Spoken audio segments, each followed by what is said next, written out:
สบายดีพอๆกับเบาไซคือเก่าไหมเนาะเบาไซก็อยู่ให้อยู่หน้าคือเก่ามื้อนี้เนาะอาการมื้อนี้พี่น้องคือฝนบ่ตกพี่น้องกาเริ่มตายแล้วพี่น้องเนาะสูบน้ำเขาให้หน้าใส่ตะกร้าพี่น้องเนาะนี่เบิ่งเอาบรรยากาศพี่น้องแดดตอนนี้เนาะป๊าโธ่กาเริ่มเหี่ยวเริ่มตายเลยเริ่มเหี่ยวว่าไงเนาะเบาไซก็เลยสูบน้ำจากห้วยมาลงใส่ตะกร้าพี่น้องอาการแรงตอนนี้แรงนักอยู่ที่ลาวเนาะตอนเอากาเนี่ยฝนตกเกือบทุกวันแต่มาถึงปัจจุบันแห้งแรงแล้วพี่น้องเนาะมีแต่แดดกับแดดตอนนี้นะมึงในพูดเนาะเครื่องสูบน้ำพี่น้องเนาะใส่รถไถนาหรือว่ารถอีแตนโคโบต้าRT90พี่น้องเนาะนี่คือร่องน้ำพี่น้องเนาะนี่สูบขึ้นมาจากห้วยกับที่6แนมอยู่ห้วยหมดแดงหลายมึงในพี่น้องเนาะนี่เลยวิธีของชีวิตของชาวนาเนาะทันฝนบ่ตกก็อาศัยตัวนี้ซอยพี่น้องจากน้ำห้วยที่ว่าเก็บขังได้เนาะพี่น้องเนาะนี่คือรถไถนาโคโบต้าRTพี่น้องปั่นจากโปมน้ำบ่ภาษาไทยเขาเรียกเมียงนะโปมสูบน้ำบ่ใส่กับบ่ค่อยหูไปไหนเนาะมึงในผูพี่น้องนี่ล่องน้ำไม่สิเข้าสู่ทุ่งนาหรือว่าตากาเองพี่น้องเนาะนี่แหละชีวิตของชาวนาเนาะกัดฝนบ่ตกก็อาศัยสูบน้ำจากห้วยบอกง่ายๆกันน้ำเทียมน้ำเทียมแล้วพี่น้องสูบมาจากห้วยพุ่นเนาะฝนบ่ตกก็มีน้ำให้หน้าตากาอย่างสิเนาะถือว่าน้ำเทียมพี่น้องเนาะฝนบ่ตกเกือบ10 มื้อเลยพี่น้องทำให้ตะกร้าเหี่ยวแห้งไปเบิดดินกอบจังซี่เนาะทำให้ตะกร้าของเฮานี่อาการเริ่มสิตายพี่น้องเนาะเหี่ยวแห้งไปเนาะนี่แหละพี่น้องนี่จากธรรมชาติเลยพี่น้องนี่น้ำแดดแห้งเลยเบิ่งเอาสิพี่น้องสีแดดบ่แม่นผมหาก้อนขี้เมฆขี้ผากระบ่มีมาบังตะเว้นแน่เนาะเบิ่งนี่เกิดนี่นะพี่น้องนี่เกิดจากน้ำห้วยได้กันบ่มีห้วยนี่ถือว่าตายสมบูรณ์หรอพี่น้องเนี่ยตายมากระเดะหลดนี่ตากาดให้โอ้แดดเจ็มขนาดเนาะ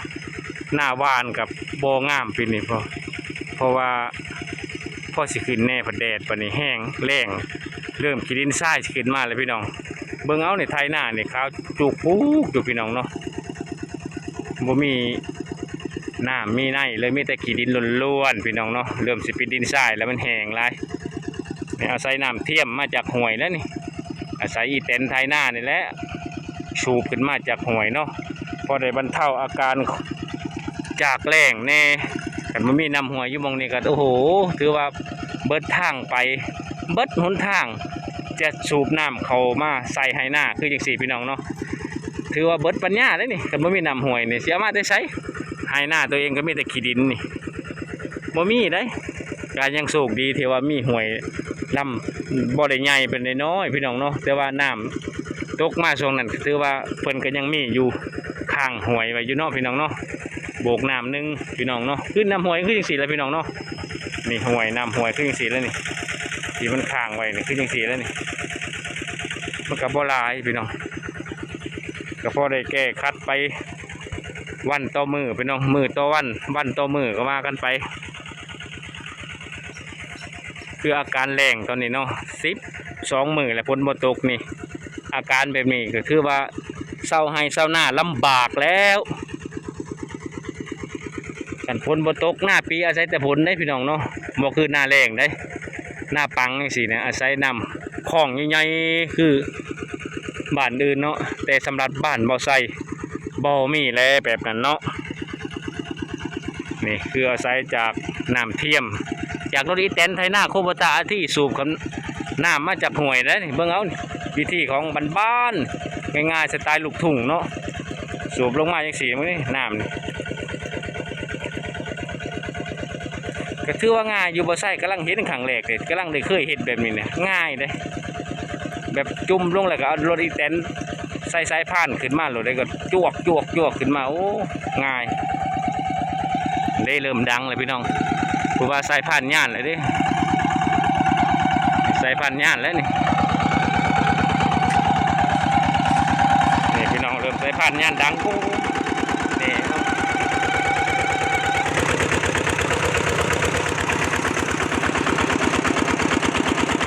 สายพันธุ์เริ่มย่านเนาะนี่คือรถโบตาเนี่ยโอ้ใส่ได้หลายแบบโบตาเนี่ยพี่น้องบ่แม่นว่าไถนาอย่างเดียวเนาะใส่สูบน้ำก็ได้ใส่แก้มันก็ได้โอ้หลายอย่างแก้มันเท่าละ2 ตัน 3 ตันก็ไปได้เซยรถคันนี้พี่น้องตกห่วยกับพ่อตกห่วยบ่เคยได้ซ่อมโอ้ถือว่าคุณภาพของรถไทยนี่มาจากญี่ปุ่นนี่ไทยญี่ปุ่นเนี่ยโอ้สุดยอดมึงเนี่ยพี่น้องเนาะล่มว่อยเปิดคอยเดือน4คือว่ามันบอแมนเลยเด้อเดือน6เดือน7แล้วนี่เรื่องแดดบ่ให้เว้ามึงเนี่ยผู้บ่มีวี่แววเลยว่าฝนสิตกเบิ่งเอาท้องฟ้านี่แจ่มมาเป็นหยัง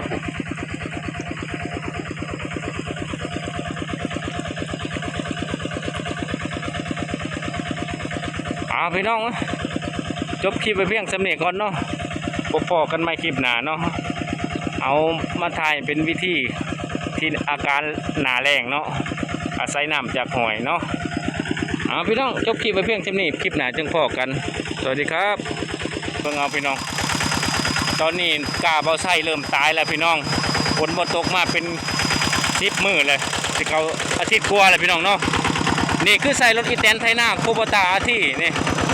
อาที่90นี่พี่น้องเนาะนี่เบิ่งเอาพี่น้องนี่วิธีของคนลาวจากหน้าแรงพี่น้องตอนนี้มันแรงฝนบ่ตกเนาะกล้าสิตายเบิดแล้วพี่น้องอาศัยน้ำจากห้วยพี่น้องนี่ห้วยตัวนี้เป็นห้วยพี่น้องเนาะก็เอาอีแตนนี่ปั่นขึ้นมาเอาน้ำห้วยลงสู่ตะกร้าพี่น้องเนาะนี่คือตอนนี้บ่ใส่กำลังเริ่มพี่น้องเนาะให้เบิ้งพี่น้องเนาะนี่น้ำคือน้ำคลองที่บ่ใส่ไหลลงในตะกร้าเนาะพี่น้องเนาะนี่เบิ้งเอาพี่น้องนี่ช่วงนี้กล้ากำลังสิระเบิดกำลังสิตายพี่น้องเนาะแห้งร้ายพวกนี้ผมนี่คือน้ำลงใส่ตะกร้าพี่น้องเนาะเพราะว่าแห้งตะกร้าเริ่มเหี่ยวพี่น้องเนาะอยู่รอฝนกับบ่ตกยากเถื่อใส่เวลาเป็น10 มื้อเลยจากอาการแดดแบบนี้เนาะนี่มึงเนี่ยผมอยู่กับพ่อ2 คนพี่น้องเนาะนี่แหละวิธีของคนลาวพี่น้องเนาะอาศัยแต่จะมีห่วยไก่หน้าแน่บ่ใส่ก็ได้มึงเนี่ยผมนี่เห็นบ่พี่น้องนี่รถอีแตนนี่คือว่าใส่ได้หลายยี่ห้อแบบขนาดพี่น้องปั้นน้ำบ่ขึ้นมาจากห่วยก็ได้มึงเนี่ยผูกป้อทุกบ่แม่นว่าโคโบตาที่ใส่แต่ไทยหน้าอย่างเดียวพี่น้องจูบน้ำก็ได้ปั้นน้ำขึ้นมาจากห่วยก็ได้พี่น้องบ่ธรรมดาเนาะนี่คือรถโคโบตาอาที่พี่น้องเนาะนี่ใส่ได้หลายแบบบ่แม่นที่ว่าใส่แต่ไทยหน้าปลูกมันก็ได้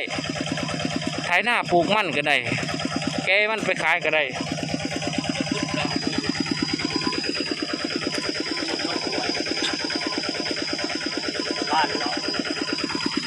นี่พี่น้องเนาะชีวิตเบิ่งเพิ่นสิเนาะนี่แหละลูกชาวนาพี่น้องนั่นแหละปั้นนั่นแหละปั้นใส่แต่มันสิหล่นห่วยนะบ่ทั้งนี้บ่ปั้นมันปั้นทั้งนั้นนั่นนี่